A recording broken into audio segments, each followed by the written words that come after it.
Welcome to my channel, Bravo News. The scandal that rocked Bravo. It was supposed to be a quiet Tuesday at Bravo headquarters in New York City. Scripts were being reviewed, cast schedules arranged, and contracts finalized for the upcoming season of The Valley. But behind closed doors on the 21st floor, executives were pacing nervously. Emails marked urgent filled their inboxes. At the center of the chaos, one man, one scandal, one walking liability. Jax Taylor. The former Vanderpump Rules bad boy, turned The Valley lead, had once again found himself in the eye of a storm, and this time, it wasn't just social media backlash or cast drama. It was legal. Lawsuits were flying, headlines were boiling, and Bravo's legal department was in full-blown crisis mode. The entertainment giant faced one horrifying possibility. If they didn't fire Jax Taylor, they could be sued. But what exactly did he do this time? A party gone wrong. It all started at a cast party for The Valley in West Hollywood, a swanky rooftop event sponsored by a tequila brand Jax had recently invested in. The cameras were rolling, drinks were flowing, and Jax was doing what he does best, stirring up drama. Sources say Jax got into a loud argument with a female production assistant named Talia Green, accusing her of trying to sabotage his image by feeding the editors footage that made him look weak. The argument turned aggressive, and several castmates reported that he shoved a drink cart during the confrontation, narrowly missing Talia. Security was called, the cameras were cut, and the footage? It mysteriously disappeared. But Talia wasn't staying quiet. Within 48 hours, she'd filed a formal complaint against Bravo claiming a hostile work environment, verbal harassment, and emotional distress. She also alleged that this wasn't the first time Jax had lashed out at her or other crew members. Then the bomb dropped.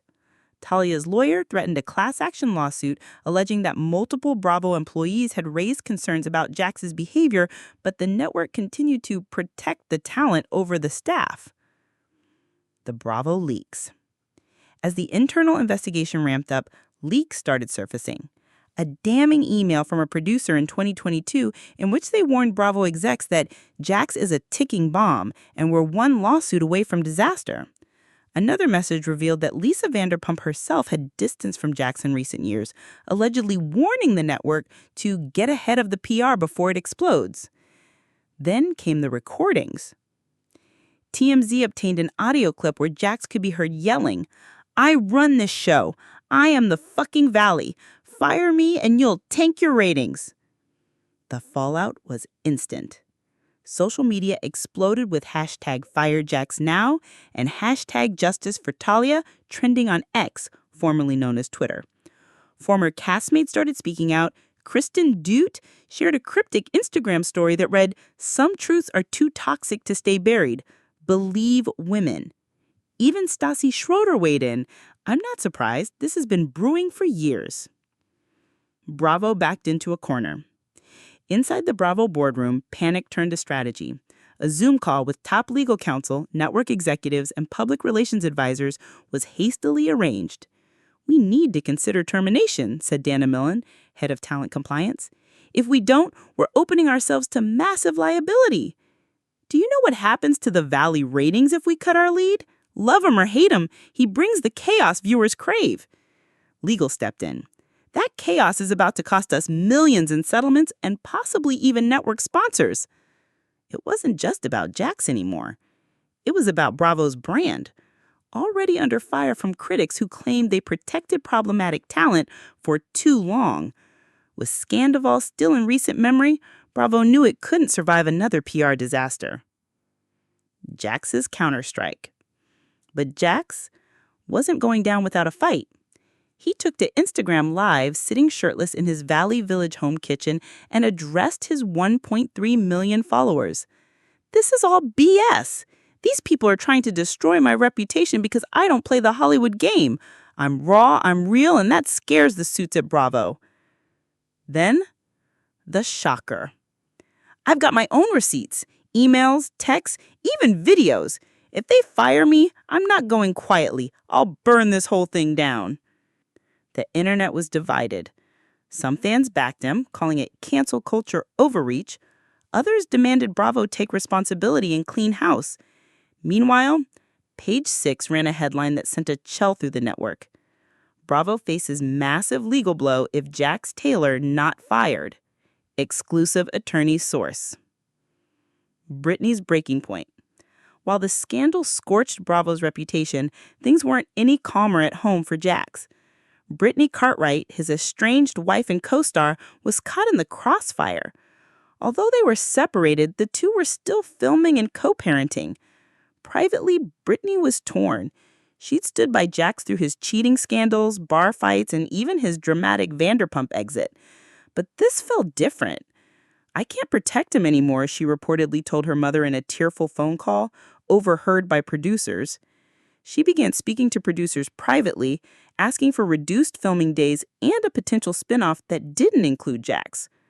Her team began quietly shopping a new series idea, Brittany's Valley, focused on her life as a single mom and her journey to self-reinvention.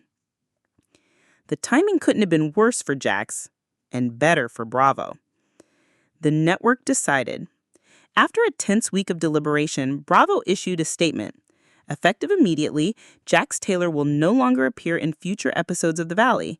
We take workplace concerns seriously and remain committed to fostering a safe and respectful production environment.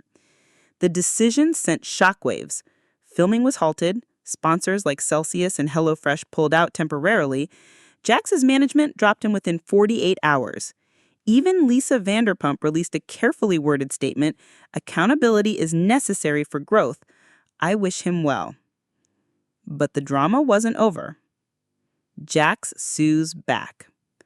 2 weeks after being dropped, Jax filed a wrongful termination lawsuit against Bravo, citing character assassination, breach of contract, and emotional damages. His legal team claimed the network orchestrated his downfall to appease a woke audience. Bravo responded with a motion to dismiss, but the damage had already been done. The trial was set for the following year, with depositions threatening to drag the Valley cast, Vanderpump alumna, and even Andy Cohen into the mess. The next era. In the midst of the fallout, the Valley underwent a massive reboot. Brittany Cartwright was elevated to lead status. The show was rebranded with a softer, more empowering tone. Bravo brought in new cast members, including a former Bachelor fan favorite and a rising influencer couple. And ratings? Surprisingly strong. Viewers were curious to see life post-Jax.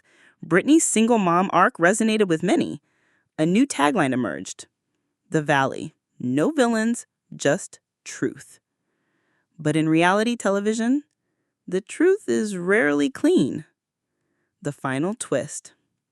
Months later, as filming resumed, a mystery figure began appearing in background shots and social media photos. Someone with a baseball cap pulled low, often seated at bar corners or walking by cafes. Fans noticed, speculated, obsessed.